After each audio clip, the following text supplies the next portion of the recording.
All right, hey, welcome back to this YouTube show where my name is Mike and I talk to people and friends and stuff. I'm with Dave tonight, and I've known Dave for off and on for a few years through acquaintances that I have, or we both have. And Dave's starting up a YouTube channel and has started it up. What's your YouTube channel name? Just DGrief. DGrief. DGrief. Yep. Yes. Why that name? It's hard to remember. It's hard to spell. Yeah. The name came from stories I used to write. A character I created called Daniel Grief, but DGrief just was a shortened version that I would use for marking things down. The concept of DGrief is like to debrief somebody. I want to debrief people, trying to take away some of the callousness of social media. Trying to take away some of the disingenuous news you might read and stuff like that. It's purely I want to debrief people. So, and your channel, it's kind of weird. I looked it over. We've talked for a while. I don't know if it's weird as in like, oh my god, he's having sex with rubber chickens or something like that. But no, I mean maybe that sells. I don't know. It probably does. I will fuck a rubber chicken later tonight, and we will see. But you're doing like some unboxings with kids, and you're also at the same time doing pretty deep political commentary. You do one on like I think slut shaming. So you do like some social political commentary, and you're on my Facebook feed, and you're very political in nature. Yes. Again, unfortunately, it's worse than fucking rubber chickens. You're a big Sanders supporter. Have you alienated any of your friends thus far on Facebook? No, I mean, really, I've really surrounded myself generally with people who agree with me. Unfortunately, to a certain degree, I find it unfortunate. But no, not at all. I'm more of a dick to them than they would be to me. So, I right before we started, you said you're having second thoughts about doing this YouTube thing. Why is that? Mm-hmm. I hate the camera. Yeah, Can't stand it. Hey, I by feel the like way, as soon as it's on, my brain kind of melts. We're both wearing red shirts. Oh shit! Hey, red buddies! Hey, check that out. It's pretty awesome. But yeah, I want it to be great, and great like news great. Like I don't want it to be, Alex Jones, except from the liberal side out there ranting. I want it to be, you sons of bitches. What's wrong with that? I guess I think that's needed. I think we should develop a tea parties for liberals. I think that should happen to destroy the Democratic Party, but that's a whole Isn't that Bernie Sanders? Isn't that what he's doing? Sort of, because you have the Bernie or bust thing. No, it's it's a popularist movement, much like what's going on with Trump. The Democratic establishment really doesn't like what Sanders is doing, and what the Republicans don't like what Trump is doing. Yeah, correct. But is Trump really a populist? I'm kind of confused. Like, is racism like how you sell the populist concept? Possibly, and I've gotten a lot of like questions like that. Like I've listened to like a lot of protesters going out to Trump's rallies. I've been to a Trump rally. I went down there with a microphone and interviewed people. And when people say Trump is racist, I just like what specifically do you think that he said is racist? I just think the retweeting things from KKK members or white supremacist groups. He needs to do his research, and I think that helps the stigma of his racism. But I think he's a racist because I think that he believes that white people are in trouble, not black people, not Hispanics or anything like that. White people are in trouble from Hispanics, from black people, from Muslims, Muslims not a race, that's a religion in my opinion, but or not opinion, sorry. But I know what you mean. We all know what you mean. Yeah, which brings me to another topic. If Trump's populist talk, I guess because he wants socialized healthcare. I think he does to a degree. He did. I say it's a populist movement because he's gone against the grain. They didn't really think he was a worthy candidate for the beginning. Even now, they're actively trying to subvert his campaign. Obviously, he's gained a lot more support than the Republican establishment ever expected. I think to some degree it is a populist movement, especially when you have Piers Morgan referencing Trump in lieu of the most recent attack in Brussels. when it talks about immigration reform in America and how Trump has really made that a hallmark of his campaign. I personally haven't heard anything that I would consider racist on Trump's part. I would definitely agree with you that he needs to vet who he retweets, and perhaps maybe he shouldn't run his social media campaign. At all. Yeah. I mean, and then not, denouncing the KKK when he was asked about it directly. I don't know anything about the KKK. Really? Well, I saw that piece, and I wasn't sure if they turned down his mic so they couldn't hear the question.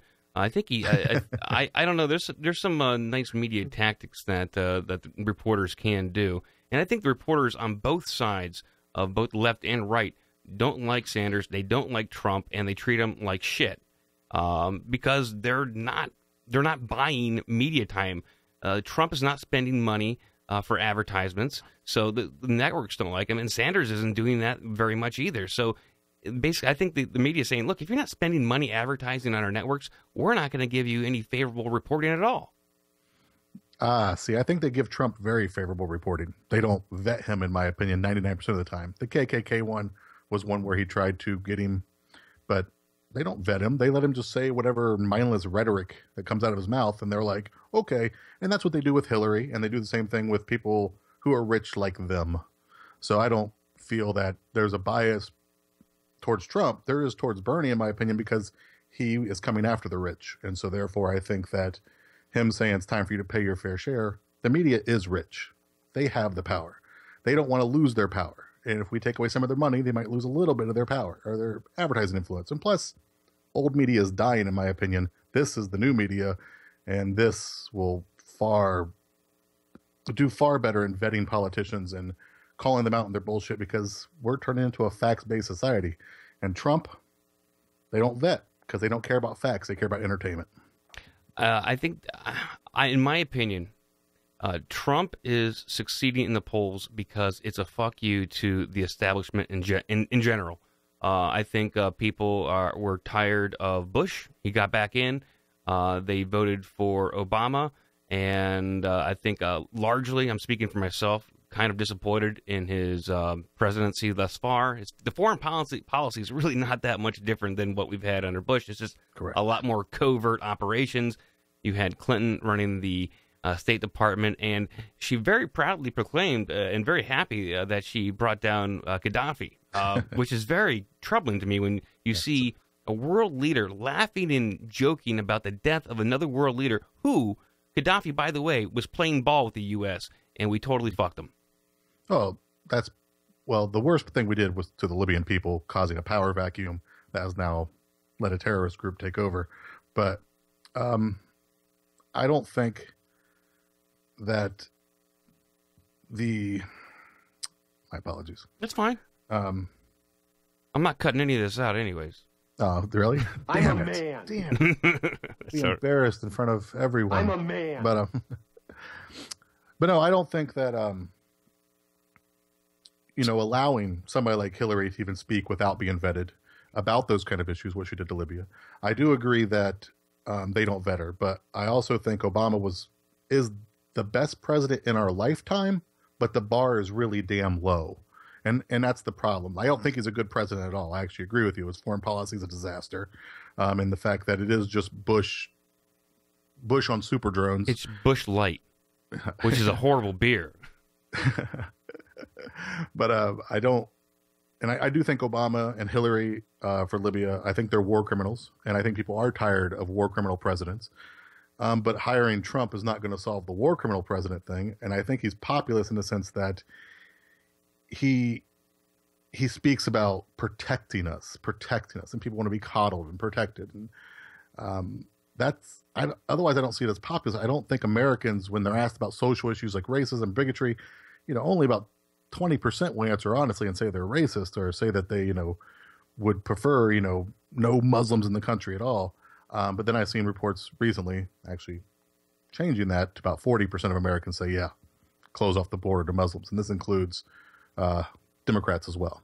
I think when it comes to closing off the borders to Muslims or I think that what Trump is proposing, vetting the refugees, the Syrian refugees, a lot more thoroughly, like the way the FBI or Homeland Security wants, is not that much different than what Jimmy Carter did when he put a moratorium on having Iranians come over during the crisis. Although valid point. Trump's proposal is much more, is a much wider swath of people. I don't know. I don't like the idea of a wall, but it's a great tactic to use. It's this great symbol that Trump has used to rally support around. I don't think when he came up with the wall idea, I don't think he knew that it was going to take off that good, and now he has to repeat it. I mean, Trump. Let's not forget he was the owner of Monday Night Raw for quite a few weeks, and I think he learned a lot from Vince McMahon. I agree with that 100%. But I actually agree with about certain Muslims coming in. Let me tell you a little story. Something I've been brewing about a video I might do. The Syrian refugees, like I've seen, tons of videos about them, trying to escape Syria and stuff like that. And the one thing I noticed that I thought was funny was there doesn't seem to be as many women as there are men. And I find that unfortunate. I don't see why. Me too. Let's bring the ladies, bring the ladies, and Americans will be fine with it. But it's all the men, and they're worried about the men. That's what I don't get, especially with the most recent attack in Brussels. They've had those guys are, as far as I've read, were in that country for a while, and there's a lot of fighting age men that are migrating, and. Yes. What I don't get is why they're choosing to fight people that are trying to help them instead of fighting for where they're coming from. I mean, there's a little disconnect. They're willing to fight someone, but it's not for where they're from. So obviously they have the spirit in them. They have the fighter spirit. They just don't want to fight the people we want them to fight. They want to fight us. And there's a little disconnect there. I'm not saying ban all Muslims, but something's going on, and it seems like there's a lot of denial in Europe, and they're willing to put up with a lot more shit to make it seem like as though they're not racist. Even ranging from the media suppressing all the shenanigans going on New Year's Eve in Germany. Like, you don't even know what to believe. The media is so convoluted one way or the other. You don't really know what stories to believe. I don't know which reports are true and what's aren't, and I think that's what their goal is. I think if the media is controlled, it's controlled to create confusion, and so there's people like us, two people with red shirts on, having this talk. I would agree they create confusion, but I think their goal is still to maintain the status quo. I think they want to keep certain politicians moving through the system. They want to keep. I mean, they don't even, I said, report properly. They do what do they call it? They get talking points. It seems like they don't do any. I haven't seen any real journalism. I watch the nightly news with CBS. CBS seems to be better than NBC or ABC, and but there's no reporting going on. It seems like they get some talking points from the Pentagon about what's happening in various places in the world, and they just read them down. Yeah, I agree 100%. And anytime you get some investigative journalist poking his nose where it doesn't belong, let's say, hypothetically, the CIA may have been selling crack in the inner cities. Well, a reporter who digs deep is, called a conspiracy theorist and is threatened, is discredited, and then it only comes out later that, yeah, maybe the CIA was doing some hanky-panky and are bad for making you look like a lunatic. Well, poor conspiracy theorist. That's somebody else who I've been thinking about lately. And it was actually after talking to you, and you talk about some of the things you like to talk about in your shows. But I was actually thinking that I feel bad because they get at least 15% of everything right. Like, if you go through previous conspiracy theories, the syphilis, giving people syphilis. I can't remember, MK Ultra, all this stuff. You're talking about the giving black people syphilis. Yeah. That was a good conspiracy one. theories, about 15 to 20% all come out true. And I think that's a pretty good ratio considering our present day media. I'd say their percentage of facts and depth of information is less than 20%. And conspiracy theorists at least get that 20%. I had been doing my podcast. I've been doing it probably since 2007, covering every aspect of conspiracies and paranormal stuff, from ghosts, UFOs, to government hanky-panky. I like using the word hanky-panky tonight for some reason. I don't know. But I definitely remember talking to some people on the podcast, and I said, look, the NSA is listening to everything. They're not doing it for fun. They're listening to everything, and they have it all, and they're going to use it any way they want. And I was called a conspiracy theorist. You're wrong. That's illegal. They're not doing that. And then only years later does it come out through whistleblower that it's no longer a conspiracy theorist. Now it's just as fact, and no one really seems to be too upset about it on Facebook at all. It's not mentioned at all because it didn't happen under Bush. It happened under Obama. And so the people who do tend to talk a little bit more are more concerned with privacy. Democrats and liberals, they don't give a it just seems like they just washed it underneath the rug. It's not an issue anymore. Now, I do think I think that's a combination of how the media reported on it, and not very well, of course. And then fear. I think fear does a couple things. There's a fight, flight, or freeze. And I think Americans just froze.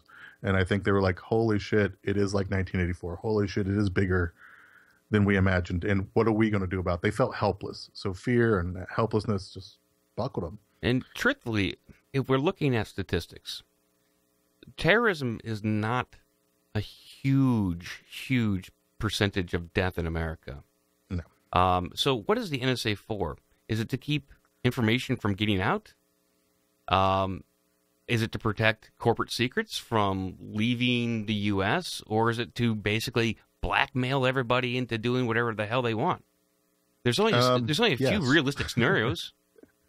It's definitely blackmail in the sense that it's recorded, so you know that it can be brought up later. You know that it can be used against you eventually. Now, I don't care about the NSA listening. I really don't. I really don't give a shit. I don't feel that I'm important to society. I don't feel I have anything that mind crushing to the government that they go, oh, I better silence this one. But I feel that what's scary about it and why it needs to be done away with is the future politicians, actually. So say you get somebody running for president. Trump, exactly. They could use NSA data on Trump, and maybe right now they won't do it, but in the future somebody could. And I don't think that's safe for our democracy. They could take things out of context. They can move things around, of course, like they do with even Trump, I think they'd use it against Trump. And I don't think that if Trump got the presidency, that the government would be willing to comply with his wishes. And here's why I think a Trump presidency may be a good thing for the people. Yes, he's authoritarian in nature and the way he speaks. But when you have, if let's say hypothetically he gets the presidency, you would have the entire Congress against Trump. Therefore, for the first time in a long, just like now, for the first time in a long time, you would have the Congress united against a president, and therefore releasing gridlock in a way. Oh, I see. And you would also you've even seen reports from the military saying, "Look, we're not going to take orders from Trump if he orders something unconstitutional." You'd have the entire government, have a military coup. You would have the establishment against a popular president. They're not popular, but he was voted in by a theoretical majority, and so you'd have basically the people versus the entire built-in deep state that's been there for years and doesn't want to change policy. And I'd also like to see Trump investigate and ask about the black budget. Where's all these trillions of dollars gone? I'd like to see Trump get a full accounting of the Pentagon. I'd like to see him get angry and with no filter in front of the American people. And I think he might do that if he gets into the presidency in some way. He might do that at a brokered convention if they choose to contest it. I think they will. You think they will? Look at have you watched House of Cards on Netflix? I have not. Very poignant because in the most recent season, the sitting president is using the NSA to collect voter data, and there actually is a brokered convention in that season, which is unprecedented and very timely considering everything that's going on now. It's fascinating, and Kevin Spacey does an amazing job playing a sick politician. Or maybe just an average politician. Hard to tell. But I think with going back to the united front against Trump in Congress, I don't think it. I think Trump is so crazy that he plays both sides of the fence well enough to get certain shit through. I don't think he's intelligent, but he's a dealer, man. He makes some great fucking deals. That's what he tells me. Yeah, have you heard? But he's convinced at least 40% of all Republicans to vote for him at this point. Jesus Christ. That is a considerable amount. I think it's a lot of it's frustration. I think a lot of it is that he doesn't speak in front of a teleprompter. He's relatively unfiltered, for better or worse, and he's talking about trade policies that have not helped out the American public, at least according to a lot of working men and women, when it comes to even from NAFTA to TPP to TPIP that no one's talking about. Nope. That could be a good one, actually, for us. I don't know, because no one's talking about it. But he's the only one who's really actively coming out against it and is talking about it. I know Sanders has spoken about it, but hasn't got as much traction because Sanders isn't as bombastic as Trump in certain ways. Well, plus they're going to drown him out. They're totally horrified of Sanders. They're way more horrified of Sanders than Trump. I don't know anymore because the superdelegates have it wrapped up for Hillary at this point, unless she gets indicted. Who knows? It looks like it's all the game. It's a rigged game. It looks like it's rigged in Hillary's favor, and then it looks like it's rigged for whoever the Republican Party chooses. Paul Ryan at this point. I hope so. Didn't he get his ass kicked fairly recently? Why do the Republicans continue to run losers? That's what they do all the fucking time. They run fucking losers. They don't learn their lessons. Like after the 2008 election, they were like, "Oh, we got to do some soul searching." Then after 2012, they were like, "Oh my God, why don't minorities and women like us at all? We got to really do some soul searching." And their solution was, don't change their policies, but change how they talk to people. Yeah. I think that's what scares the establishment about Trump. He's not terribly Christian. Not that I can tell. At least he doesn't really act like it. I love it when he gets in Twitter battles with the Pope.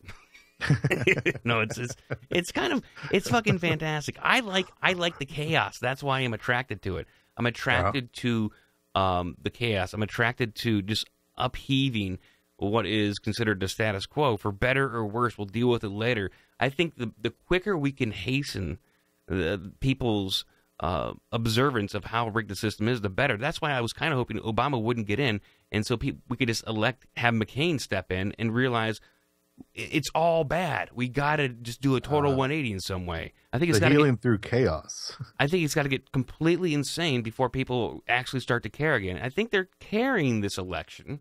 I think people kind of care, but it's not enough. I don't know if the Trump people don't get Trump in, are they just going to stay home? I don't know. I don't know who I would vote for. I honestly don't know who I'd vote for. I'd vote for Sanders or I'd vote for Trump. Those are the only two people I can. Holy crap! You're the unicorn I've been looking for. Yeah, I mean, there's the only two people I can vote for because I can't make America great by myself. I've been trying. And so what? So just because these are the most anti-establishment, correct? I still think Trump is establishment. Sure, probably in some ways, yeah, a pop star. But is it just because they're so against that grain that you'd be willing to go from, say, Sanders to Trump? Yes, or even from Trump to Sanders. Either way. I think that's the most important thing for me. Is I believe that there's a lot of secrets, and I know everyone says, "Hey, conspiracy theories don't exist because the government's just too large of an entity to keep secrets." I would say they're too stupid, but I'd say that's a fallacy because we don't know. We don't know. It's impossible to hold a bag of secrets and say we're never going to find out the truth in any of these because we don't know what they're doing. And I recommend anybody to go on Jimmy Kimmel and look up every time that a presidential candidate comes on. Jimmy Kimmel asks them about UFOs, and they answer in pretty unique ways. And Hillary, most recently, talked about Area 51 and how she would open up all the secrets on Area 51 if she got to be president. And Bill Clinton said he looked. Obviously, presidents and every administration in general ask these questions about UFO and aerial phenomenon, and they all get shut down. I want to see Trump get angry at being shut down about this real phenomenon. I'd pay money to see Trump getting freaking out about UFOs. That would be perfect television, in my opinion. But I would too, but they use the UFO issue in presidential election seasons as you're a lunatic. They did the same thing with who was the representative from Cleveland, the smaller guy who ran in 2008. Oh, the one looks like he'd jump out of your chest like an alien. Yeah, had a hot wife. Yeah. Oh my God, what's his name? I'm not gonna stop until rep from Cleveland, candidate, and I'm gonna Dennis Kucinich. There we go. Kucinich. Yeah. Kucinich. I kept thinking Kasich, and I'm like, I knew it wasn't Kasich, but it's very close. They tried to humiliated him on stage, and they tried to by asking him about his UFO experience. Meanwhile, Jimmy Carter has observed and noted, he's even reported openly that he saw a UFO. I think Reagan has. So has Nancy Reagan. Various people in higher ranking places have acknowledged that they've seen crazy shit, and doesn't get the play that it absolutely should, considering the amount of technology behind it. It frustrates me. Obviously, I understand. There's a deep quick state. Question though. Yeah.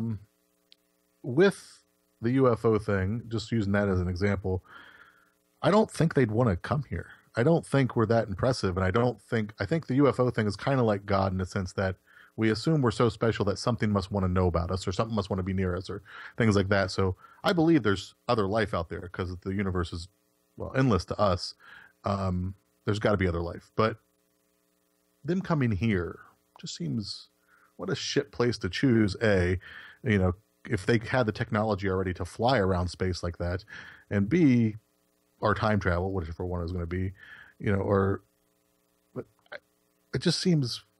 You don't think why do we think we're special? We don't think we're special enough to warrant a visit from an alien species for decades at this point, since the major reports have been coming out since the 40s.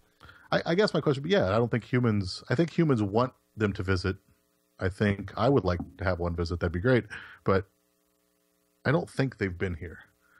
I think it's just simple government testing going awry. I think it's a combo of both. I think that they have been here in some way. I don't know if it's the grays that everyone reports about, but I believe that the government uses UFOs as a cover to do whatever the hell they want, from military experiments with new technologies to even biological experiments, and claiming it's alien abductions. Because no one's going to believe a person who says, "Hey, I've been abducted by aliens." They might believe you and say, "Hey, a bunch of guys in lab coats took me from my house and pricked me with a bunch of needles." I think the world is, and the universe is much stranger and much more layered than we can ever possibly imagine. And they know something because Russia has a bunch of videos that have come out when the downfall of the Soviet Union. Very interesting videos came out. Pretty much every major government in South America is pretty open about the situation. There's a lot more to it than just nothing's here. I don't know what it is. It could be plasma balls. It could be an unexplained aerial phenomenon, but no one's really taking it serious. But they've used it against setting presidents, or not even setting, people trying to be president. They've used it as a psychological tool to discredit them as a potential real candidate. And I like Dennis Kucinich when he was running. I thought he was actually a really reasonable person. He had a hot wife. I like that. It's cool. He was also Bernie before Bernie. I totally agree. He had a lot of similar views, and they used it right off the bat to cut him. Cut him down. I really wondered what happened to him. I knew he quit politics, but I always wondered how they crushed him so easily, because I thought his message was as populist as Bernie Sanders is. So, I think if you go back and watch that debate clip, people laughed openly at him, and once they openly laugh at you for it'd be like, I saw ghosts. You're not going to be taken too seriously. It's hard to come back from that. There are various clips. I've tracked this throughout most elections, and people asked when Bush was running in 2000 if he was going to open up the UFO files, and Bush casually said, "You should talk to Dick Cheney. He knows all about that." And it was Bush, so I And you can kind of see Cheney kind of froze up, and then that question has come back and over and over again. It fascinates me because you will not get a definite answer. You won't say, I believe. If you can convict somebody of murder on eyewitness testimony, you tell me we can't prove that there's a weird phenomenon based upon eyewitness testimony at this point? We're willing to execute people on eyewitness testimony, but we're not willing to take the leap of faith that maybe some people are seeing some fucking UFOs in the sky on eyewitness testimony. It's fucking bizarre to me. And perhaps we're laughing at the wrong thing. Somebody says they believe in UFOs. I would not laugh. I'd be like, oh, okay. But somebody would go up there like Ted Cruz and say, I'm going to carpet bomb the whole Middle East. I'd laugh at him, be like, idiot. You're an idiot. Yeah. You're a jokester. It frustrates me a little bit. Do you want to transition over and talk about some headlines here? All right, let's do it. Let's do it. Oh, wrong. That's my podcast transition. I got to rock it out here for a second. Here we go.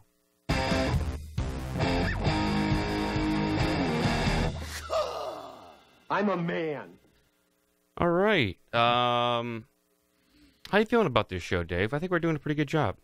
I think we're doing okay. I'm still nervous, not going to lie. You drinking a little wine? Yeah, trying to not be nervous. Are you drinking wine? Yes. What kind of wine are you drinking? Bad Cabernet. Rex Goliath. Tell you what, when I drink wine, I drink cheap. CVS So cheap. I usually go down to CVS and pick myself up with those like little airplane bottles. It's not bad, you know. I kind of like it.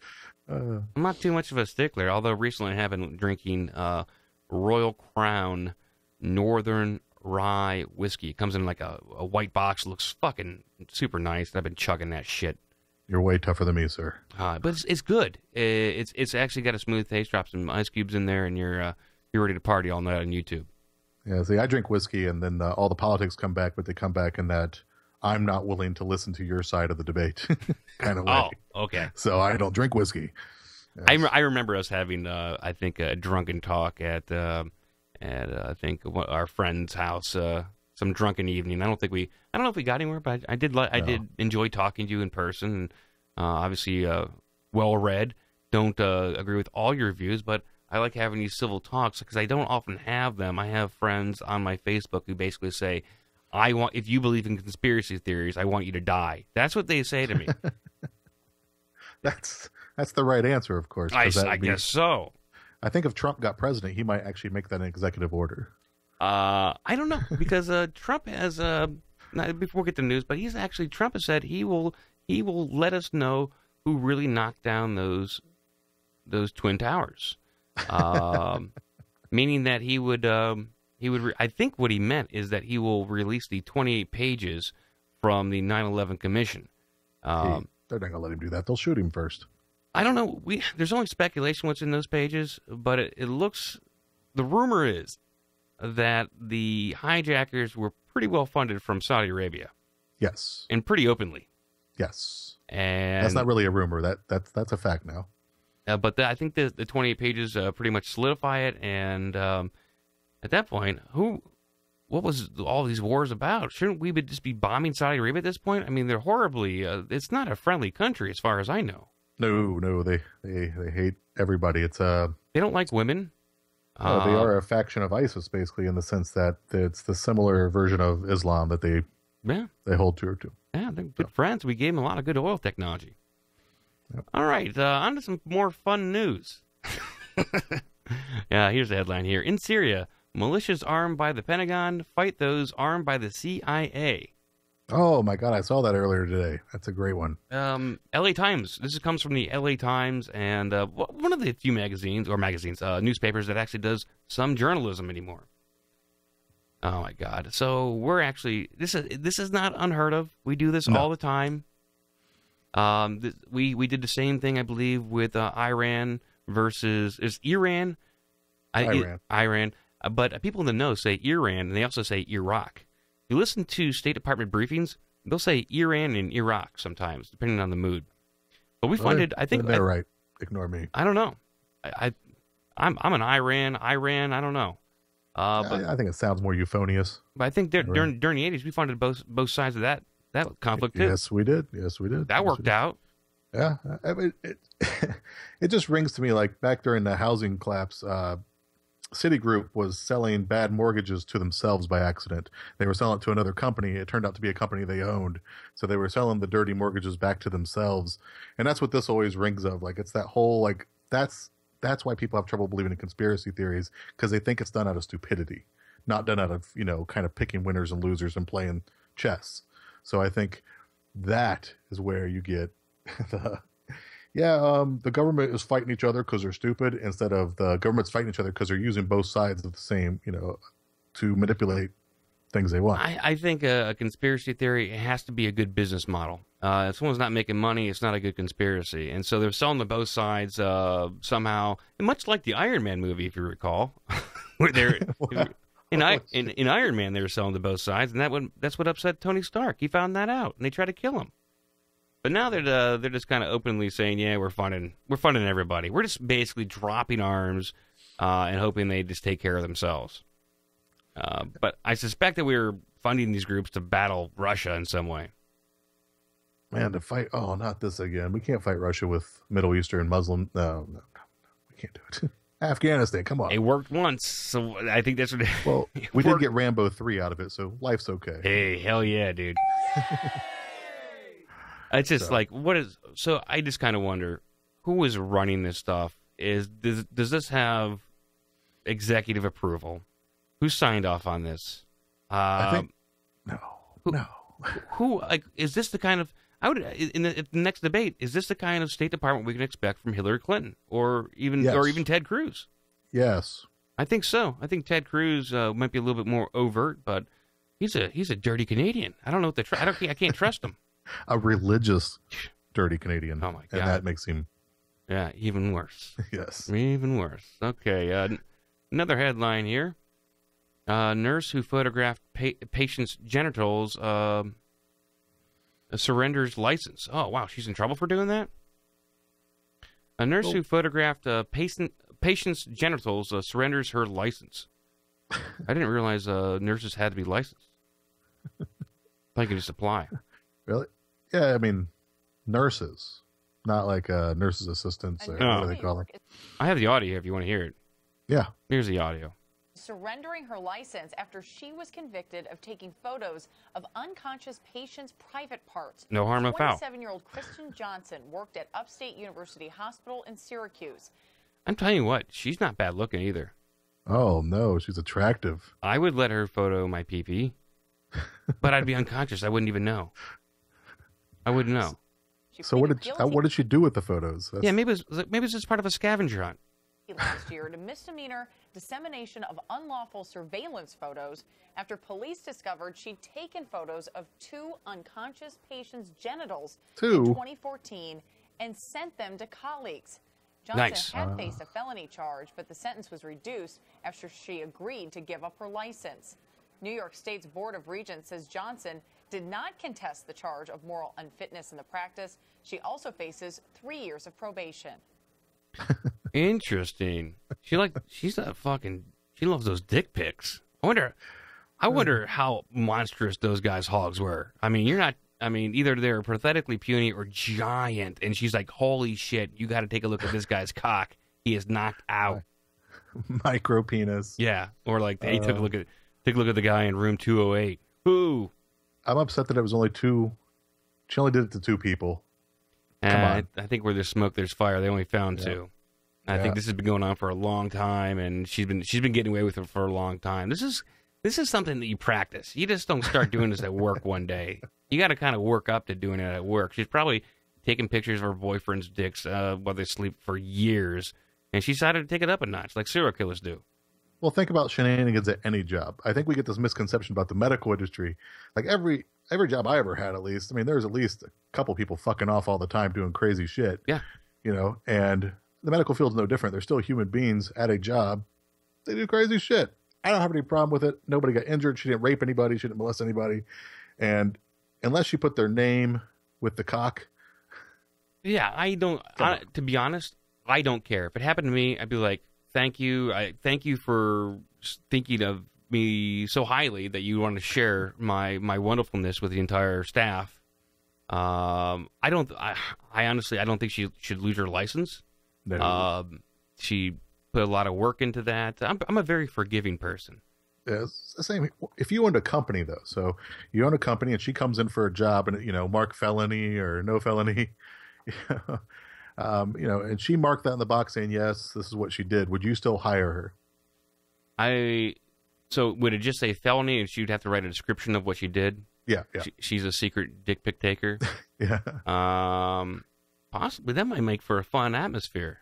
I mean, it depends what kind of company I'm running to. You don't want an HR department. No, so possibly, because I am a forgive and forget kind of person. And people do stupid shit with their phones all the time. I can only imagine what kids nowadays are going to have to face when they try to get a job. So she broke some code of conduct. She got fired. I don't think she should lose her license. Maybe just put her on probation. Look, cops get vacation for shooting people. Totally true. Holy shit, they do. Oh my God. And dick pics ruined her life. Yep. And not even paid leave. And losing her license, you don't just get your license. You earn that. You earn that shit. That's hard work. That's college. It's all your shit. Yeah. Hey, she didn't look happy in that mugshot. That's for sure. Well, at least she's attractive, though. Yeah, I think she'll fall back on yeah many other horrible professions. Just go into photography. You're obviously good at it. She obviously was proud of those photos that you took and shared them with everybody. I can't tell you how many times I take a photo of something, like out walking my dog. It's like, man, this is a shitty photo. I'm not going to do shit with it. No one's going to want to see this crap. She's obviously proud of the work she did. Still life. Here's another headline here. A girl agrees to have anal sex with HIV positive man for $15,000. Okay. 15,000? Yeah, it seems a little. Well, it's a little light. No shit. What price? I mean, I always said if I asked my girlfriend to do anything, I wouldn't charge that much to make somebody do it to me. Yeah.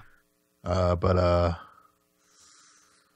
HIV? I'm the wrong guy on this one. I'm pro death. Yeah. I'm pro people dying. I'm pro people going away. I'm pro living your life even to die.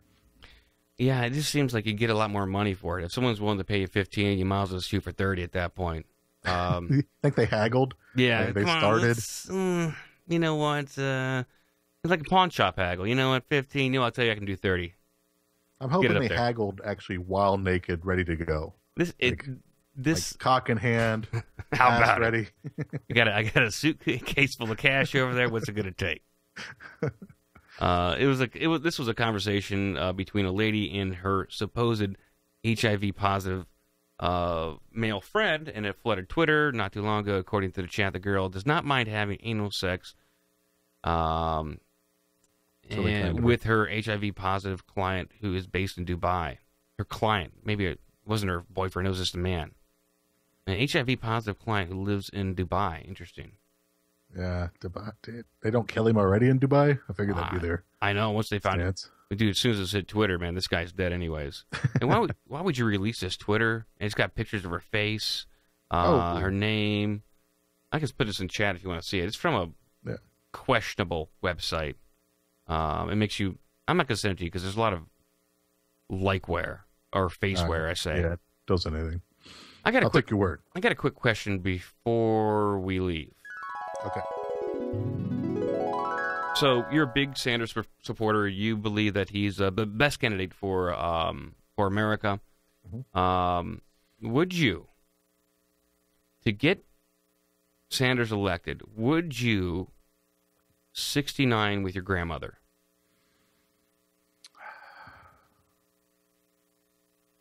Yeah. Wow. Holy shit. I honestly thought you were going to say no, that you're not going to 69 with your grandmother. You really like Sanders. You got to take one for the team once in a while. I firmly believe that, Syria, we got to let the people come over. They might kill 10,000 people when they get here, but fuck it. If we save 100,000, 10,000 is a small price to pay. At least you're consistent in your logic. Yeah. At least you're consistent in your logic. All right, man. Well, I think we're going to wind up tonight's show. I hope you don't get off YouTube. I think you just need to drink a little more. You sound good, by the way. Oh, thanks. You sound good.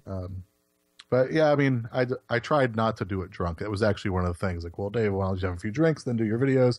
I actually tried to make it a point to do it sober because I wanted to do news. I want to be taken seriously, yada, yada, yada. I don't know if I want to be taken seriously anymore. Maybe that's the issue. I think I'm you just fighting it inside. Have fun with it. I mean, and that's what I was trying to convey to you, is that you got to do it for yourself. Hope other people enjoy it. And if they do, great. If not, you're still having fun. I've been taking that attitude for 10 years. I'm going to keep doing it regardless, just because I enjoy making shit and kind of making people laugh every now and again, and researching these stupid topics, and talking to people like you. It's fun to do on was it Tuesday night? Yeah, Tuesday. It's been great. I said it's the OBDM, Our Big Dumb Mouth. I've watched tons of videos now at this point. Well, not tons, probably about 4 or 5. That's a lot considering how long they are. Yeah, they're kind of long. So, but and I enjoy it. I laugh every time so far. There hasn't been a video yet where I didn't laugh, and I find that fundamental to anything you're going to do online. Yeah, you got to have a good time, and plus it really helps that we're pretty smashed all the time. Oh, you guys go ahead and get smashed the whole time. Oh, big time. There's a couple episodes where I have to relinquish reading duties to one of my other co-hosts, just because getting a little blurry in the eyes. Can't take it. But it's fun to do, and I urge you to stick with it.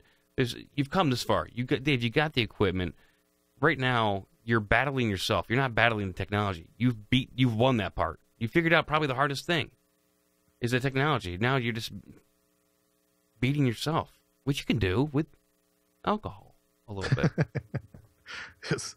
I mean, I could become the drunk news guy, you know. I like it. I would tune in. But I'll probably stick with it for a while. But I agree with you. I'm fighting myself. I don't know where I want to go, technically. I don't know what, I guess. I forgot to make a moral to the story. I forgot to make what my primary goal was. I mean, sometimes I don't think you need a goal. Maybe that's why I keep doing it, because I have no goal. Maybe that's why I haven't stopped, because if I don't have a goal, that means I've never reached it. That means I can't end. Because I'm constantly chasing after something that isn't there. But stick with it. I definitely put up some more video game stuff and just have fun with it. Goof around. I'm doing some Division stuff, so yeah, cool. Be horrible because I suck at video games. Are you on Xbox or PS4? Both. Oh, dude, we should get on PS4 or Xbox together. I have Xbox One. Do you have Xbox One? Yes, sir. We should get on there together and just do the show on there together. Have a conversation and play video games. That's what I do. That's what I do with my brother, man. That's a good idea too.